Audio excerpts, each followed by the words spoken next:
August 2nd, 2024 meeting of the Therapeutics Committee meeting to order. So regarding the first.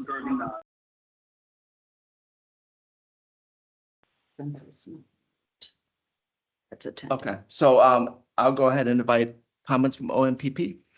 Good morning, everybody. No comments. Just thank you for braving the Comic-Con traffic to those who have showed up.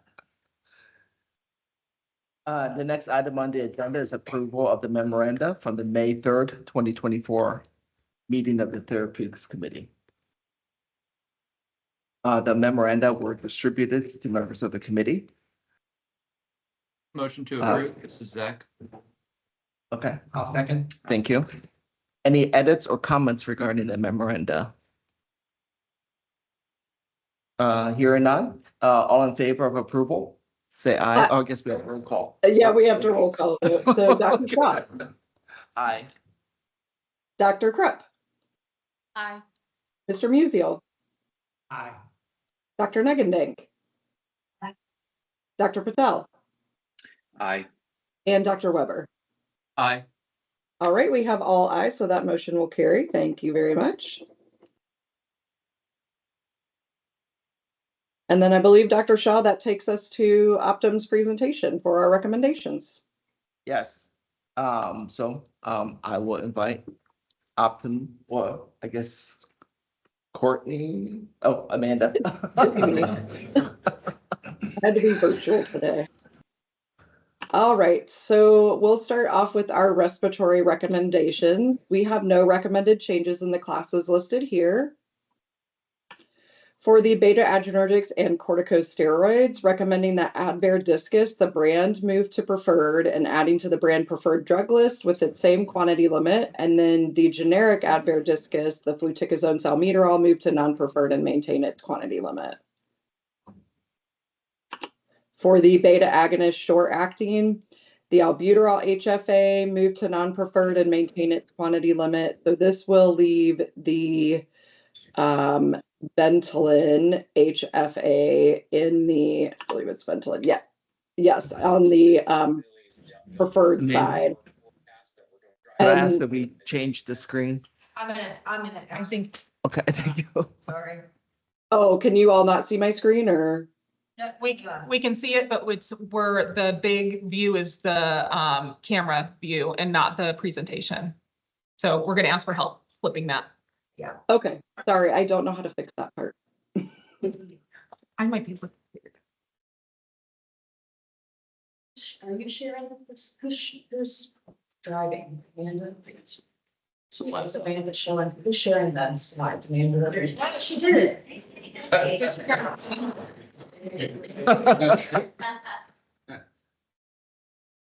Okay, do you all need me to go back or are we good to keep going?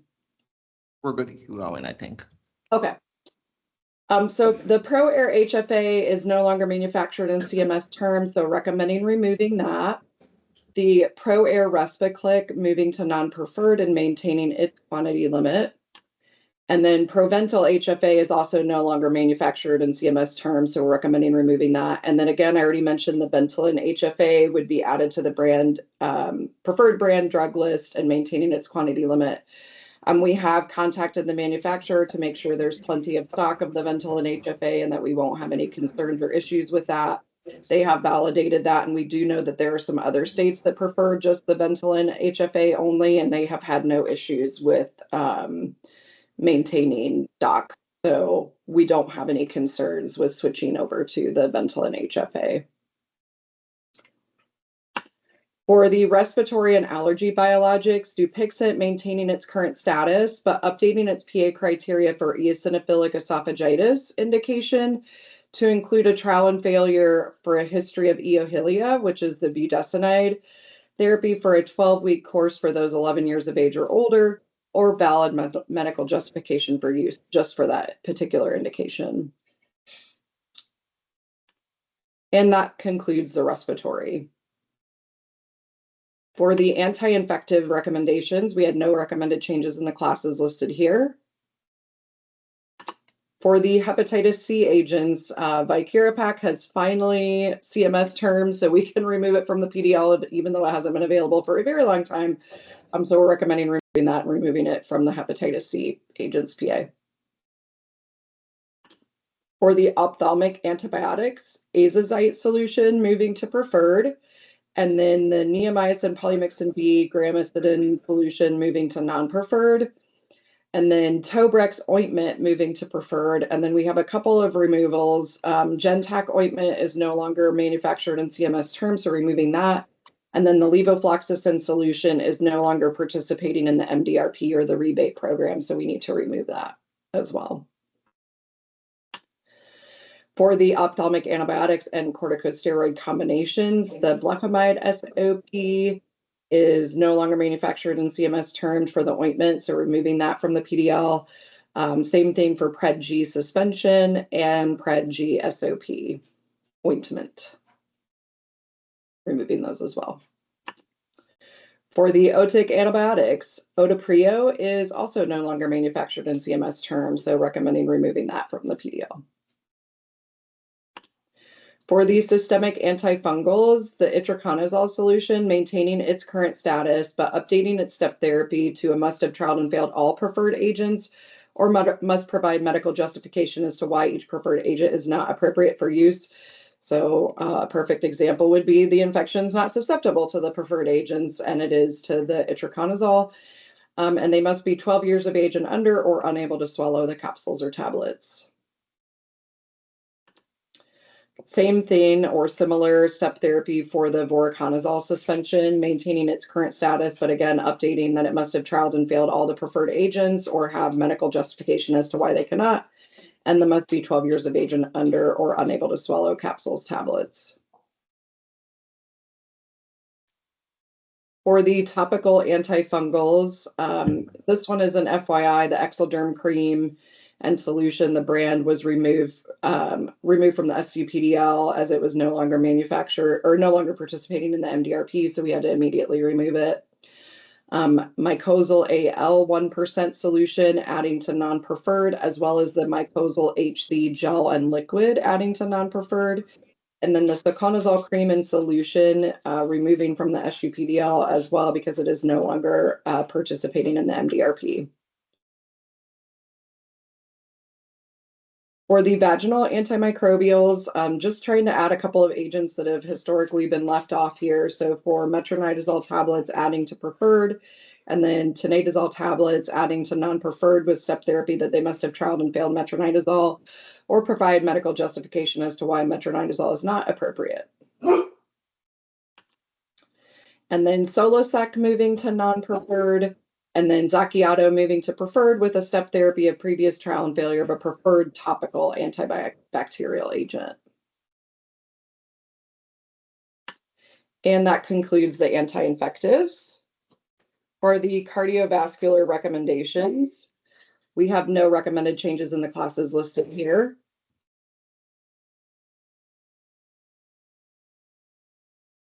For the ACE inhibitor combinations, captopril hydrochlorothiazide adding to non-preferred, and then quinapril hydrochlorothiazide moving to non-preferred. For the miscellaneous cardiac agents, there's now an Entresto sprinkle capsule, recommending adding that to non-preferred, and the cardiac agents PA with drug-specific PA criteria. And that concludes the cardiac agents. For the lipotropics recommendations, we have no recommended changes in the classes listed here. For the fibric acid derivatives, Antara capsules removing from the SUPDL as they're no longer manufactured in CMS termed. And then the fenofibrate micronized capsules, the generic Lofita, moving to preferred.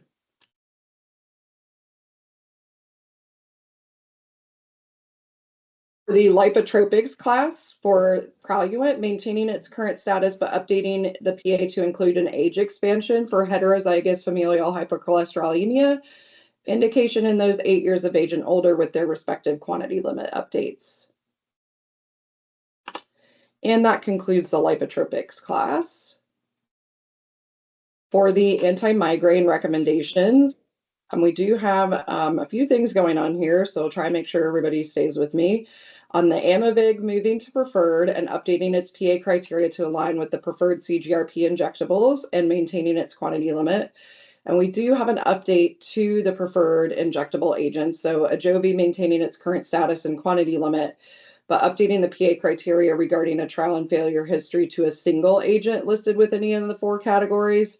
Versus historically we've had them try 2 agents. So this will be down to 1 agent, and that has to do with one of the updated guidances that was recently released around CGRPs being as effective or being able to be used first line in addition to these other agents. So we're backing down the trial to 1 agent, especially since some of these other agents like topiramate can have a lot of side effects. So they would be able to try a topiramate, certain beta blockers, tricyclic antidepressant, or valproic acid and the derivatives, and just trial 1 of those agents versus 2. And then same thing for Emgality, just the trial of the 1 agent. And then for Qulipta, maintaining its current status and updating its PA criteria to step through 2 of the 3 preferred injectable migraine prophylaxis agents and maintaining its quantity limit. And this is again because we're moving Amavig into the preferred status. We felt like keeping it 2 of the 3 versus making them try all 3 was reasonable. Any questions on the migraine before I move on, since I know there was quite a bit of movement in there and changes? All right. For the electrolyte depleters, Kyonex suspension adding to non-preferred, and then the sodium polystyrene sulfonate powder adding to preferred. Again, this is just trying to capture some of the products historically we haven't captured in the class for completeness. And that concludes the electrolyte depleters. For the multiple sclerosis agents, we do have a little bit of changes here as well. So for the Empira brand, moving to preferred and adding to the preferred PA criteria. The PSQC is the point of sale quick check, or historically silent auth criteria, as it was used to be called. Plegridy moving to non-preferred and the non-preferred 2-step PA criteria. And then Tysabri moving to preferred 1-step and moving to the preferred 1-step PSQC PA criteria. And just of note, moving that Tysabri up is around having some of the higher efficacious agents available in the injectable space earlier, just because there is some data around there being some better outcomes if they're using the more efficacious agents right away. It's still very much patient specific and doctor's choice, but we wanted to have one of the higher agents kind of in a 1-step position on the injectable side. All right, here's the class we're going to have to buckle up for because there's a lot going on. So in the targeted immunomodulators, as always, there's always a lot of new recommendations. The first one being, we're going to try and mimic the kind of MSPA criteria. Historically, we've had the targeted immunomodulators either as preferred and then non-preferred 1-step or 2-step. MS is preferred 1-step, and non-preferred 2-step. We're going to switch the TIMI PA to also look like the MSPA. So it'll be preferred with without the step, and then preferred 1-step, and then non-preferred 2-step. So all the current agents that are in a non-preferred 1-step position, we're going to move to preferred and call them still in a 1-step position. We have several new adalimumab biosimilars, which I know is not shocking to anybody. So the adalimumab AATY, which is the generic Euflima, is adding to non-preferred and the non-preferred 2-step PA criteria. The adalimumab generic for Simlandi is adding to non-preferred and the non-preferred 2-step criteria. Kevzara is moving to preferred 1-step and then moving to the preferred 1-step PA criteria, as well as adding an indication of polyarticular juvenile idiopathic arthritis in those who weigh 63 kilograms or greater to the approval criteria. Rinvoq is moving to preferred and the preferred 1-step criteria and adding the indication of polyarticular juvenile idiopathic arthritis to its approval criteria. Rinvoq LQ adding to preferred and preferred one-step criteria. Simlandi, another adalimumab biosimilar adding to preferred and the preferred PA criteria. Skyrizi maintaining its current status and adding an indication of ulcerative colitis to the approval criteria. Spavigo maintaining its current status but updating the age limit to 12 years of age or older and weighing greater than or equal to 40 kilos. Tofidence, which is a new biosimilar, is adding to non-preferred and the non-preferred two-step PA criteria. And then Tyan, which is also a biosimilar, adding to preferred and the preferred PA criteria. And then Zimfentra, which is another biosimilar for infliximab, adding to non-preferred and the non-preferred two-step PA criteria. On the of note for the Tyan moving to preferred, we are not moving the originator product to non-preferred yet because Tyan does not have all the indications yet. So we'll wait for that to kind of come to pass, and then we'll make some movements there. Any questions on the TIMIs, since I know I just rattled off a lot of changes? All right, a lot of biosimilars, and they're just going to keep coming, I think. So we do have an insulin's off-cycle review that we wanted to go through. We have no recommend, and this again was due to some of the AMP cap changes and things that we've been keeping an eye on the insulins for. So we have no recommended changes in these classes. For the insulin's intermediate acting, the insulin aspart 7030 flex pen and vials moving to non-preferred. This is the Novolog Mixes authorized brand. And that is it for our changes in the insulins. So that concludes our recommendations reviews. Any questions before we go on to the next agenda item? All right, hearing none, new business is the next agenda item. So I will go ahead and continue onward.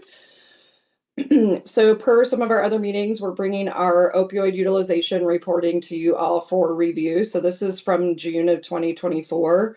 We did overall see a decrease from May, which isn't really surprising. We do tend to see some decreases during the summer in general.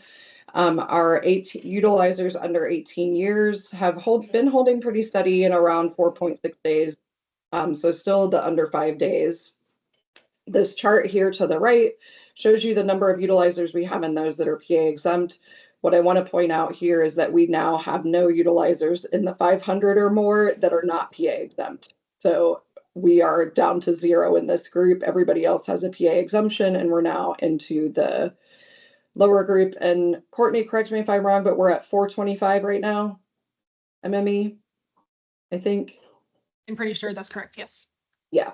So we're at 425, so still working some of these folks down, as you can see, but we're in this group here. So slowly but steadily, we're making our way down. So here's those that are in the 90 and higher. Again, we don't put the less than 90 in because they would skew this graph. But again, as you notice, there's nobody in the greater than 500 group. And really the vast majority of the utilizers are where we would like them to be in the lower dosage ranges. So when we look at our overall trending, again, the green is the current utilizers that are adults or greater than 18. The cranberryish color is the new utilizers, and the blue purple color at the top is those that are under 18. You can see we did kind of have a little bit of an increase in April and May, and it's kind of come back down. So we've overall been fairly steady-ish this year as far as where we were. We were kind of having this constant increase last year, and this year it's kind of gone up a little bit, down a little bit, so that it's kind of stayed fairly similar around the same in the trend. When we look at our less than 90 trending, so you can see we did, have an increase and then kind of come back down and then increase again and kind of level out a little bit. We do think this just may be attributed to more people coming in and utilizing, like if they've had a procedure done or something along those lines, and they kind of come off. So this does tend to fluctuate a little bit in this space. And then when we look in our 90 and above trending overall, Again, just a reminder, these are really, really small numbers. And so changing just a little bit can really skew these graphs. But overall, we're seeing what we would expect to see, which is, our greater than 500 and 750 are remaining relatively flat or have not a lot of utilization. Our 250 to 500, we did have some decrease. It's kind of holding pretty steady. And the spaces that we're expecting to see kind of people go up in is where we would expect to see. So nothing real surprising in the trends for what we're watching right now.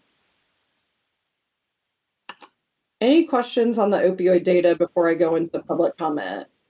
And when I say public comment, this is a new business public comment, not the current public comment.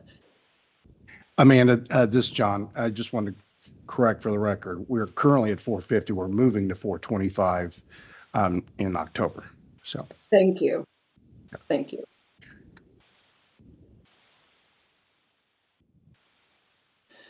All right. For new business public comment, we are going to start. We wanted to bring this to you all just for your awareness, and then we're also going to take it to the DUR board. This is regarding having people register for public comment so that we can have a more organized process, as well as make sure that we're not missing anybody and that we're capturing everybody when we're doing hybrid meetings, since we have kind of a new process and not everybody's in the room to sign up for public comment. And so just to kind of go over this proposal, there will be an allocated time at the end of meeting agendas for public comments, which we currently do. All speakers will be limited to 2 minutes, which is also what we currently do. And then additional time may be allotted by the board or committee members at their discretion for additional discussions and questions and answers. For industry representatives and individuals solicited by or speaking on behalf of industry, comment will be limited to 2 speakers per product and 2 minutes per speaker, which is again something that we already have in there. Only the first 2 people that register for the comment will be permitted to testify. So it will kind of be a first come, first served basis on the comment. And then speakers representing or reimbursed by industry may only present new product information, changes since the last review, or new products. That's again always been on our public comment, but just pointing that out again. We will have a registration project process where they have forms will be posted online. They can complete these either through filling them out online or printing them off and filling them out. They can then email them to us at the email there or the fax number. Forms must be received no later than 48 hours prior to the start of a public meeting, just so we can prep and make sure we've got everybody listed down and have everything that we need. And then once the form has been reviewed and processed, we will notify the registrant via email that we're either accepting or declining their public comment. Public comment related to a specific drug should be focused on the following. And these are things that we have, again, released before, but how is your product clinically superior? Does the product have any specific advantages over others available to treat for the same indications? Are there new evidence or research results that should be taken into consideration? And what action are you asking the board or committee to take? And then the board and committee also accepts written comment, public comment in the form of letters, speaker handouts, pharmaceutical manufacturer information, decline requests for comment, et cetera, that do not contain personal health information via the same email box that we just posted earlier. These comments, if they're submitted by the appropriate deadline that's posted online, we do submit them in the packet to the Therapeutics Committee or to the DUR Board or Mental Health Quality Advisory Committee. And that is given them to them into advance for review. If it is late, it will then kind of be set at the next meeting.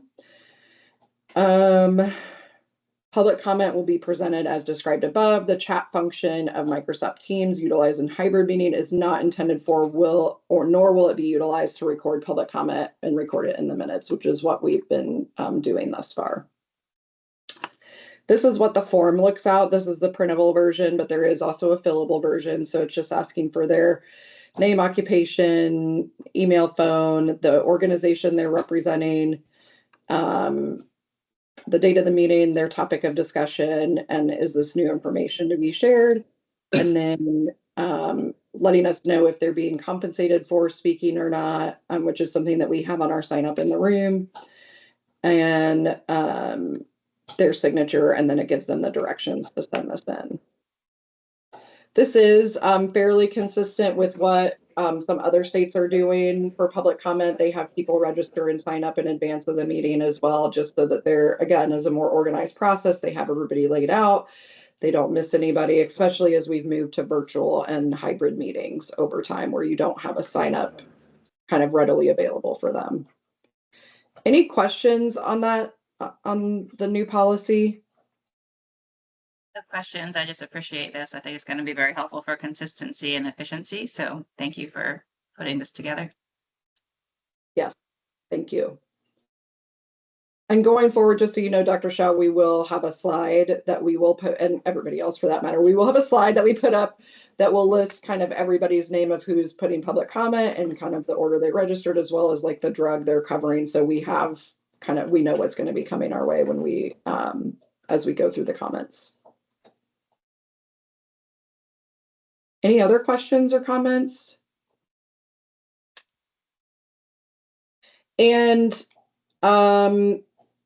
Ms. Lugo or Mr. Ross, we're taking this to DUR board also in August, right? And so we expect this to start in September?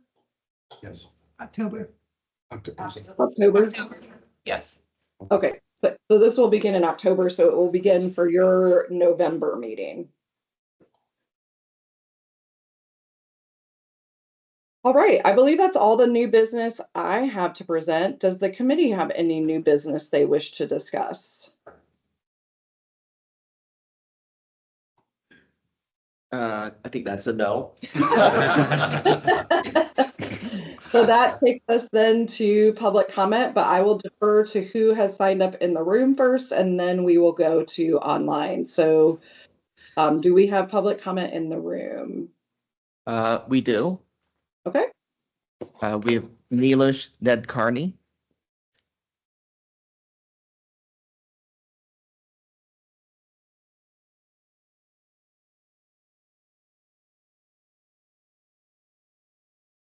Good morning, everyone. Can you hear me on this microphone? Okay.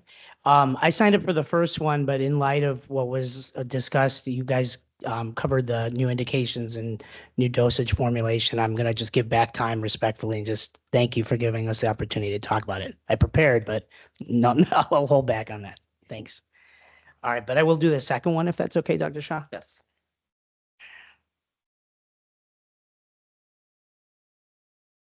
Good morning. My name is Neelish Nedkarni, pharmacist and medical outcomes and science liaison for AbbVie. Thank you for the opportunity to speak today regarding atogepant, brand name Qulipta, for which I'll refer to as ADO. In February 2024, the American Headache Society updated their position regarding CGRP products, placement and therapy based on available evidence and clinical experience. CGRP monoclonal antibodies and ADO were added as a first-line treatment option for migraine prevention without a requirement for prior failure of two other classes of migraine preventive treatment. ADO is an oral once-daily CGRP receptor antagonist indicated for the preventive treatment of migraine in adults. ADO was evaluated in two separate phase 3 clinical trials for episodic and chronic migraine. The primary endpoint of change from baseline in mean monthly migraine days across 12 weeks compared to placebo was met with all three doses for episodic migraine and 60 milligrams for chronic migraine. All study doses of ADO significantly reduced mean monthly headache days and mean monthly acute medication use days. 55% of episodic migraine patients and 41% of chronic migraine patients experienced at least a 50% reduction of migraine days over 12 weeks. There is one contraindication and warning about hypersensitivity reactions. The most frequent ADRs reported in the phase 3 trial were constipation, nausea, and fatigue somnolence. This was an abbreviated review of Qulipta. Please refer to the PI for more information. So in summary, I'd like to highlight AHS's updated position to now include CGRP monoclonal antibodies and ADO as first-line treatment options for the prevention of migraine. Given the data covered here, we respectfully request the committee to consider removing a MAB step prior to receiving Qulipta. Thank you. Thank you. Any questions from the committee? Questions? Yep. All right, I hear none. Dr. Shaw, do you have others in-house? Thank you. No, we did not. All right, then I will go ahead and go to those that we have in the chat box online. Again, a reminder, if you are online and you wish to provide public comment, you can put a chat in the chat box or raise your hand if you're unable to do that. But the first that I have up is Jason Go from Amgen on Otezla. Yes, can you hear me? Yes, we can. Fantastic.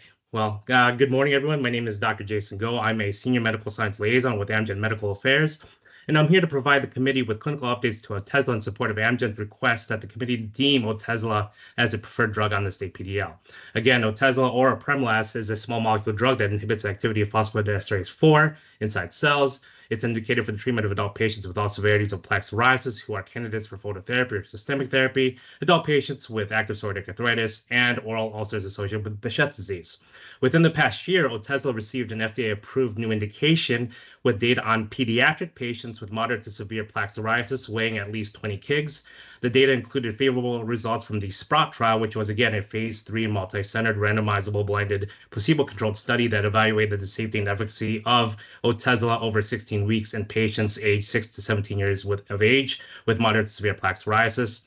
Additionally, the U.S. prescribing information now includes data on adult patients with moderate to severe genital plaque psoriasis. The data include positive results from the DISCREET trial, again, a phase 3 multi-centered randomized placebo-controlled double-blinded study to assess the safety and efficacy of Otezla in adults with moderate to severe genital plaque psoriasis. Otezla is administered 30 milligrams twice daily orally. It is not a biologic treatment requiring injection and does not have a boxed warning for serious infections, malignancy, MACE, and thrombosis. And the most common adverse events for Otezla are diarrhea, nausea, and headache. Long-term 5-year safety data from 15 pooled randomized double-blinded placebo-controlled studies of Otezla for the treatment of adults with all severities of plaque psoriasis, psoriatic arthritis, and Behçet's was published online in the American Journal of Clinical Dermatology. And to finish off, to highlight in 2020, the Joint American Academy of Dermatology and the National Psoriasis Foundation, also the NPF, guidelines of care for the management of psoriasis with systemic non-biologic therapy recommends the use of Otezla for the treatment of moderate to severe psoriasis in adults. Again, thank you very much for your time. I could answer any questions related to Otezla and can provide that full prescribing information.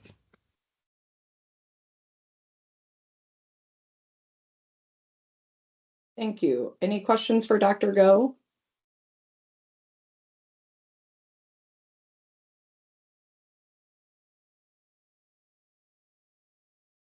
All right.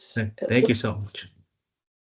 Thank you. It looks like our next public comment, I'm just reviewing some of the people that have given time back.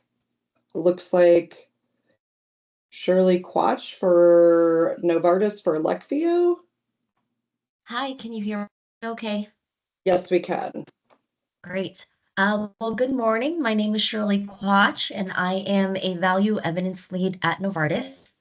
Thank you for this opportunity to provide updates on Leqvio, or inclisiran, a first-in-class siRNA indicated for the treatment of adults with primary hyperlipidemia, including HeFH, to reduce LDL.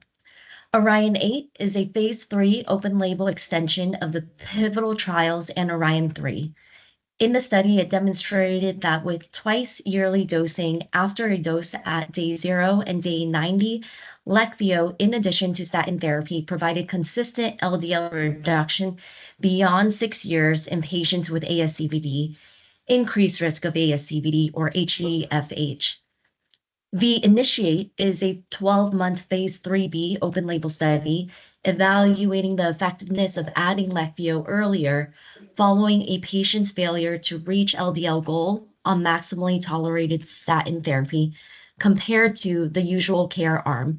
And this usual care arm reflects U.S. clinical practice. The data demonstrated that the early addition of twice-yearly Leqvio to maximally tolerated statin therapy prior to guideline-recommended ezetimibe in a real-world setting significantly reduced LDL in patients with ASCVD, including those with a history of an ASCVD-related event who could not reach their goal on statin therapy alone. The safety results from both Orion 8 and V-Initiate were consistent with findings from the pivotal phase 3 clinical trial program, and this confirms Leqvio's well-established and favorable safety profile. Please refer to the submitted written comments for details on these studies that I just summarized. Novartis respectfully requests that Leqvio be added as preferred to the PDL with PA to label. And thank you for your time and consideration. I'm happy to answer any questions you have.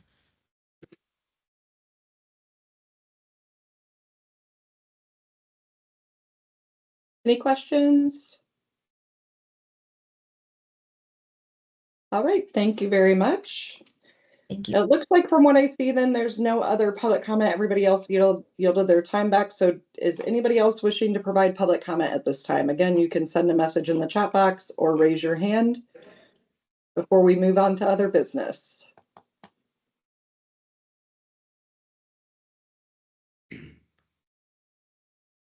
All right, I am hearing and seeing none, Dr. Shah. So that takes us to other business then. Yes. Any other business that the committee would like to cover? Nothing in the room. All right, hearing and seeing none. That takes us up to the last agenda item, which is the adjournment for this meeting. Just a reminder to all those that are in the room, they will be starting the second session here very shortly. So if you could please exit so that they can get that meeting started. They will start at 10. If for some reason we are running over, we will join as soon as possible to the next meeting, which will begin at 11 for the next open session for the third session. And committee members, you all that are online should have received the closed session meeting invite. And I think that is all the announcements I have. Ms. Lugo, any announcements on your end before we adjourn? All right, Dr. Shah, I will turn it over to you to adjourn. All right. Well, I will call the first session to a close then. Thank you. Thank you, everybody.